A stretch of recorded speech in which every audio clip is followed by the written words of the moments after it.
ಮಾತೆ ಮರಿಯಮ್ಮನವರು ನೀಡಿದಂತಹ ಸಂದೇಶ, ಪಾಪಿಗಳಿಗಾಗಿ ಪ್ರಾರ್ಥಿಸಿರಿ, ಪಾಪಗಳಿಗಾಗಿ ಪಶ್ಚಾತ್ತಾಪ ಪಡಿರಿ, ಲೂರ್ದು ನಗರದಲ್ಲಿ ಒಂದು ದೇವಾಲಯವನ್ನ ನಿರ್ಮಿಸು. ಲೂರ್ದು ಮೆಸ್ಸಬೆಲ್ಲೆ, ಆ ಗವಿಯನ್ನ ಮೆಸ್ಸಬೆಲ್ಲೆ ಗವಿ ಅಂತ ಹೇಳಿ ಕರೆಯುತ್ತೇವೆ. ಇವತ್ತಿಗೂ ಕೂಡ ಆ ಗವಿ ಇದೆ. ನಮ್ಮೆಲ್ಲರ ಧರ್ಮ ಕೇಂದ್ರದಲ್ಲಿರುವಂತಹ ಗವಿಗಳು ಆ ಮೆಸ್ಸಬೆಲ್ಲೆ ಗವಿಯ ಪ್ರತಿರೂಪವಾಗಿದೆ.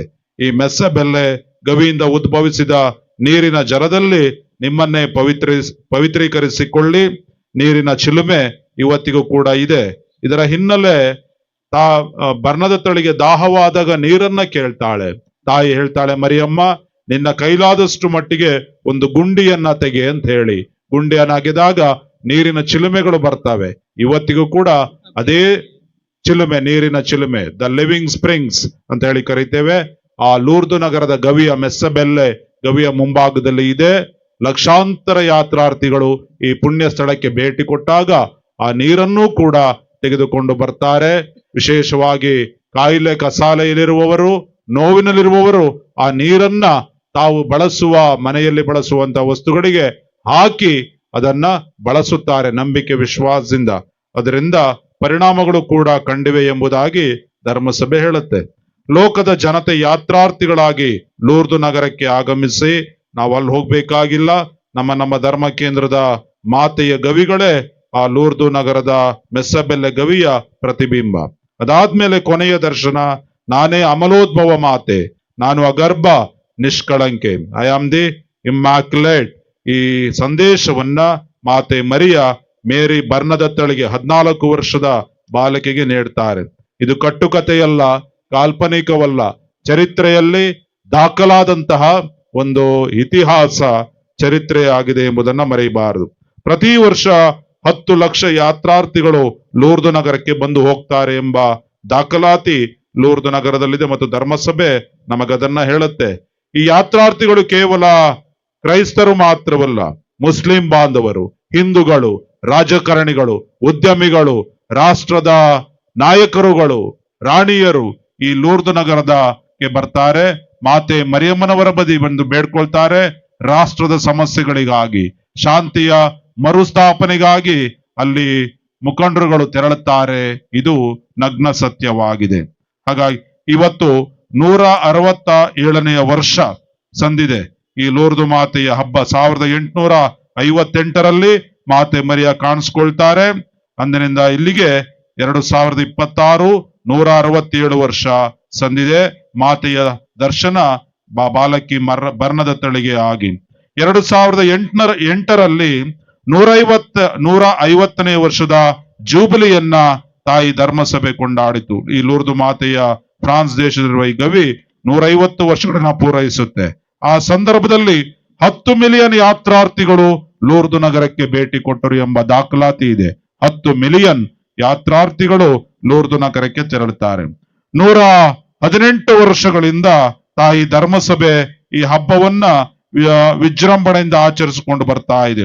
1907ರಲ್ಲಿ ಜಗದ್ಗುರು 10ನೇ ಭಕ್ತಿನಾಥರು, ಅದಾದ ನಂತರ ಲಿಯೋ 13ನೇ ಇವರು ಈ ಹಬ್ಬವನ್ನ ಇಡೀ ಧರ್ಮಸಭೆಗೆ ಆಚರಿಸ್ಬೇಕಂತ ಹೇಳಿ ಪ್ರಕಟಣೆಯನ್ನ, ಪ್ರೇಷಿತ ಪರಿಪತ್ರವನ್ನ ಹೊರಡಿಸ್ತಾರೆ. ಅದಕ್ಕೆ 118 ವರ್ಷಗಳು. 1992ರಲ್ಲಿ ಸಂತ ದ್ವಿತೀಯ ಜಾನ್ ಪೌಲ್, ಜಂಗಮ ಹಾಗೂ ಜಗಪಸರದ ಜಗದ್ಗುರು ಎಂದೇ ಪ್ರಸಿದ್ಧ ಸಂತ ದ್ವಿತೀಯ ಜಾನ್ ಪೌಲ್ ರವರು 1992ರಲ್ಲಿ ಈ ದಿನವನ್ನ, ಫೆಬ್ರವರಿ 11ನೇ ತಾರೀಕು ಈ ದಿನವನ್ನ ವಿಶ್ವ ಅಸ್ವಸ್ಥರ ದಿನವನ್ನಾಗಿ ಆಚರಿಸಬೇಕು ಎಂಬುದಾಗಿ ಕರೆಯನ್ನ ಕೊಡ್ತಾರೆ. ವರ್ಲ್ಡ್ ಡೇ ಆಫ್ ದ ಸಿಕ್, ಇದನ್ನ ಆಚರಿಸ್ಬೇಕಂತ ಹೇಳಿ. ಇವತ್ತಿಗೆ 34 ವರ್ಷಗಳು ಸಂದಿವೆ. ತಾಯಿ ಧರ್ಮಸಭೆ ಈ ವಿಶ್ವ ಅಸ್ವಸ್ಥರ ದಿನಾಚರಣೆಯನ್ನು ಕೂಡ ಆಚರಿಸಿಕೊಂಡು ಬರ್ತಾ ಇದೆ. ಈ ಹಬ್ಬದ ಜೊತೆಗೆ ವಿಶ್ವ ಅಸ್ವಸ್ಥರ ದಿನ ಎಲ್ಲಾ ಕಾಯಿಲೆಸ್ಥರಿಗಾಗಿ, ನಾನಾ ರೀತಿಯ ಮಾನಸಿಕ ಶಾರೀರಿಕ ರೋಗ ರುಜಿನಗಳಿಂದ ನರಳುತ್ತಿರುವಂತಹ ಎಲ್ಲ ಭಕ್ತ ಬಾಂಧವರಿಗೆ ಆರೋಗ್ಯ ಮಾತೆ ಗುಣಪಡಿಸ್ತಾರೆ. ಯಾರ ಮೂಲಕ?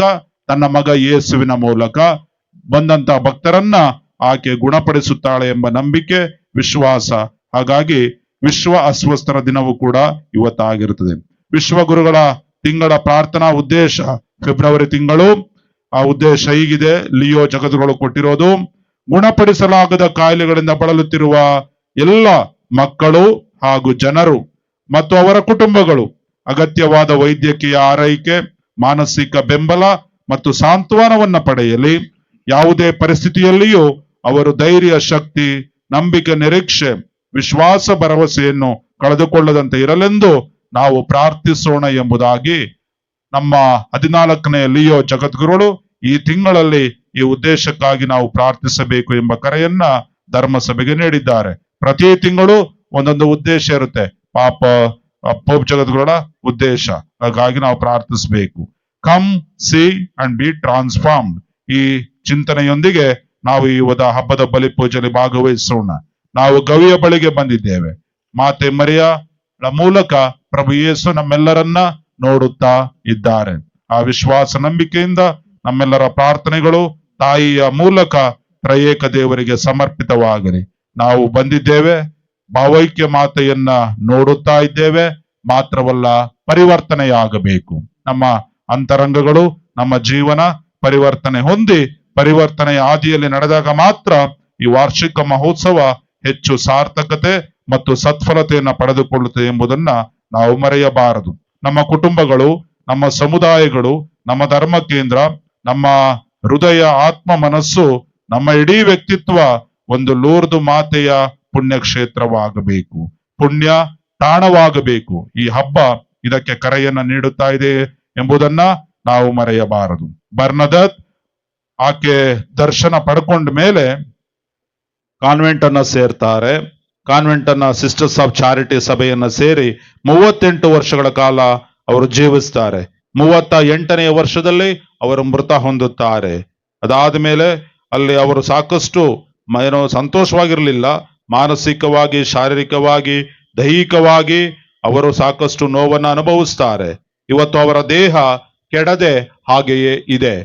ಫ್ರಾನ್ಸ್ನ ಪಕ್ಕದ ಲೂರ್ದು ನಗರದ ಊರಿನಲ್ಲಿ ಅವರ ದೇಹವನ್ನ ಆ ಒಂದು ಏನೋ ಹಾಳು ಹೋಗದ ಆ ದೇಹವನ್ನ ಕಾನ್ವೆಂಟಿನ ಛಾಪನೆಯಲ್ಲಿ ಸಾರ್ವಜನಿಕರ ದರ್ಶನಕ್ಕೆ ಇಡಲಾಗಿದೆ. ಲೂರ್ದು ಮಾತೆಯೇ ನಮಗಾಗಿ ಪ್ರಾರ್ಥಿಸಿರಿ ಎಂದು ನಾವು ಬೇಡುವಾಗ ಅದಕ್ಕೆ ಮೂಲ ಕಾರಣಕರ್ತರು ಸಂತ ಮೇರಿ ಬರ್ನದತ್ ಸುಬ್ರೋಸ್. ಇವರನ್ನು ಕೂಡ ನಾವು ಸ್ಮರಿಸುತ್ತಾ, ಸಂತ ಮೇರಿ ಬರ್ನದತ್ತಮ್ಮನವರೇ ನಮಗಾಗಿಯೂ ಪ್ರಾರ್ಥಿಸಿರಿ.